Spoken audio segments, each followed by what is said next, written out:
జై గురుదత్త శ్రీ గురుదత్త శ్రీమాత్రే నమః. Hi hello how are you? Good morning అండి. అందరూ బాగున్నారా? నేను ఇంతకుముందు నా వీడియోలో నేను అనఘాష్టమి వ్రతం గురించి కొంచెం వివరంగా చెప్తానన్నాను కదండి, అందుకే ఈ వీడియో చేస్తున్నాను.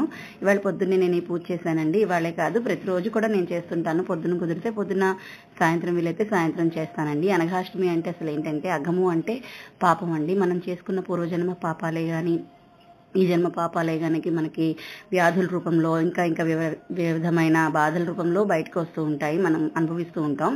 ఆ పాపాలు తొలగించడానికే ఈ వ్రతం ప్రత్యేకంగా చేసుకోవాలండి. ఎలాంటి కోరికైనా సరే ఈ వ్రతం ఇది తీరుతుంది. ఇది ఇప్పటిది కాదండి, కొన్ని వందల సంవత్సరాల క్రితం దత్తస్వామి అనఘామాత కార్తవీర్యార్జునికి బోధించిన వ్రతం అండి. కార్తవీర్యార్జునుడు ఈ వ్రతం చేయడం ద్వారా చాలా శక్తుల్ని పొందాడండి. అది చాలా పెద్ద కథ, అది వివరంగా ఇంకొక రోజు చెప్పుకుందాం.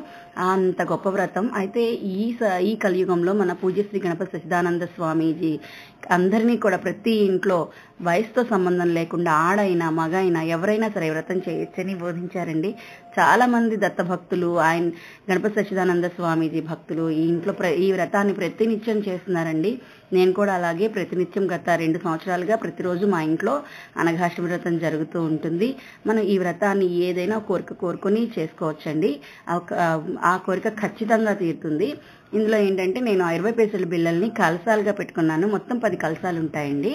ఆ 20 పైసల బిళ్ళలతో నేను చేశాను. అమ్మవారిని అయ్యవారిని అష్టపుత్రులు అనమాట, వాళ్ళకి అష్టపుత్రుల్ని అందులో స్థాపించడం జరిగింది. ఈ యంత్రం కూడా మనకి గణపతి సచ్చిదానంద స్వామీజీ దత్తపీఠం వాళ్ళు అనఘాష్టమి రోజు ఇచ్చారండి.